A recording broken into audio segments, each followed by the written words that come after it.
Атлетико Мадрид. Не знам дали виждате, но имам батлерче, не знам на кой. Имам плеймейкър на Антуан Гризман, някакъв финишер на Алвард Мората. Кога съм го спечелил? Мале хора, ще съберат всичките финишери в колекцията.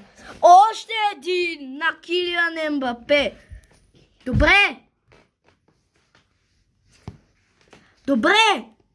Плеймейкърче на Неймар. Супер. Никой не е забелязал Марко Верати на Батлер. Знаете ли колко е силен? Байерн Мюнхен. Добре, Ямал Мусиала. Това е добре. Батлер на Горецка.